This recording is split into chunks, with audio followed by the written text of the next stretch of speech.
نازل تشتري ايفون استعمال ومش عارف ازاي تشيك عليه وخايف لا يضحك عليك، تابع معايا الشرح عشان انت بعد كده اللي هتشيك على التليفون بنفسك. وفي تركايه في اخر الفيديو دي بقى اللي هتجيب لك من الاخر. اول حاجه يا صديقي، انت بتمسك الجهاز في ايدك وتفتح بيت الخط وتنفخ فيه وتتاكد لو الجهاز منفخ ولا لا. لو الجهاز منفس معاك يبقى معنى كده الجهاز ده اتفتح، اساله هو كان مفتوح ليه ويستحسن تبعد عنه. طب لو الجهاز مش منفس معانا يبقى معنى كده ان الجهاز ده تمام واشتريه؟ لا طبعا لسه، تابع معايا هفهمك. الجهاز مش منفس معاك يبقى احنا كده هننتقل للمرحله الثانيه وهنبدا نمسك الجهاز في ايدينا عشان نكمل باقي التشيك. وخلي بالك مش عشان الجهاز ووتر بروف وما نفخش معاك يبقى معنى كده ان الجهاز ده ما اتفتحش. الحاجات دي بتتعمل وسهله جدا. شيكت على الجهاز وتاكدت ان هو ووتر بروف، بتخش تشيك على البطاريه وده من الضبط، وتجيب البطاريه وتتاكد ان نسبه البطاريه معاك مظبوطه بالنسبه لعدد الشحنات. يعني اقول لك على نظريه، لازم تراعي عدد الشحنات مع نسبه البطاريه. يعني معنى كل ما نسبه البطاريه كانت اعلى يبقى لازم عدد الشحنات يكون اقل، والعكس صحيح. يعني وده اللي هيحدد لك اذا كان الجهاز معمول له رفع بطاريه ولا لا. شيكت على البطاريه يبقى ندخل على المرحله اللي بعديها، نشيك على الشاشه. وعشان تتاكد من الشاشه هتنزل الشريط من فوق وهتضغط على الاضاءه ضغطه مطوره، هيظهر معاك 3 خيارات. مش معنى كده ان الشاشه ما اتبدلتش، لا، ممكن الشاشه تكون متبدله ومتغير لها اي سي. طب ازاي اعرف الشاشه الاصليه؟ الشاشه الاصليه بيبقى الفريم بتاعها صغير خالص من على الحواف وهتبقى متلاحظه معاك. تاني حاجه الالوان، لاحظ الالوان بعينك هتبقى باينه معاك خالص ان الشاشه دي مبدله ومبكسله. وفي حاجه تانيه عشان تتاكد من الوان الشاشه انها كانت اصليه ولا لا، هتجيب سكرينه فاميه وتركبها على الشاشه. هتبص ساعتها البكسله اللي في الشاشه هتبان معاك كده الشاشه دي مش اصليه. شيكت على لون الشاشه وتاكدت ان الشاشه دي مش مبدله واصليه، هتشيك بعد كده على التاتش. هتضغط ضغطه مطوله على اي ايقونه عندك في الجهاز وتفضل ماشي بيها في كل حته في الشاشه لحد ما تلف بيها على الشاشه كلها. لو الايقونه دي وقفت منك في اي مكان يبقى عندك الشاشه فيها مشكله. اتاكدت من الشاشه وكده امورها تمام. بعد كده بتحط خط في الجهاز وبتجرب الشبكه وتخش مكان مقفول في المحل من جوه مثلا، وتحاول تبص على الشرط بتاعت الشبكه من فوق بتنزل وتطلع ولا ثابته.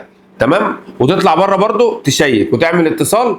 وانت بتعمل اتصال لازم تشغل مايكين، المايك بتاع المكالمه العادي وبعد كده تشغل السبيكر وتكلم اللي قدامك وتتاكد ان هو سامعك وانت سامعه. ولازم وانت بتجرب الشبكه تجرب السيريال بالكود ده نجمه شباك 06 شباك، هيظهر لك السيريال نمبر الاصلي بتاع الجهاز وتقدر تشيكه كمان مع العلبه. وبعد الشبكه ندخل على الكاميرا، ودي يمكن اهم حاجه اللي كلنا بنشتري الايفون عشانها. اول حاجه بنفتح الكاميرا ونخش على وضع الفيديو ونبدا بالتسجيل، وبعد كده نخبط باي حاجه جنب الكاميرا كده، حاجه بسيطه جدا. وبعدين نبدا نسمع الصوت، نفتح الفيديو اللي احنا صورناه ونتاكد من الصوت، وبعد كده نخبط باي حاجه جنب الكاميرا كده. وبعد كده نجيب اي حاجه بيضاء ونقرب منها الكاميرا خالص بحيث ان يكون داخل لها اضاءه، ونتاكد ان مفيش اي نقطه سوداء في قلب الكاميرا، ممكن ده يكون عفره ولا تراب داخل فيها ويأثر لك على جوده التصوير.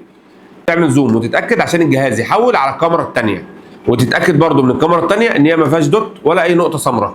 وبعدين تخش على كاميرا البورتريه وتبدا تعمل كل الخطوات على كل الكاميرات في الجهاز، وبعدين تشغل الكاميرا الاماميه وتعمل نفس الخطوات عليها وتتاكد ان هي شغاله معاك كويس، ما فيهاش ولا نقطه سوداء ولا الكاميرا مبكسله. واخر حاجه اتاكد منها من الكاميرا، كاميرا الزوم، اطلع بره المحل وحاول تعمل زوم على مكان بعيد وتاكد ان برضو الصوره ما فيهاش بكسله ولا فيها دوت هيظهر معاك.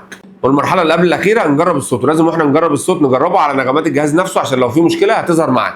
نحط السماعه اللي فوق على ودننا ونتاكد منها، وبعدين نحط السماعه اللي تحت ونتاكد منها ان الصوت شغال مظبوط معانا وما فيهوش اي مشاكل. وفي حاجات ثانيه ناس بتتكلم فيها تقول لك الجهاز ده اصدار ام، اصدار اي، اصدار ايه، اصدار كي، كل الحاجات دي ملهاش اي ستين لازمه ولا هتفيدك في حاجه، ما تنتبهش ليها خالص.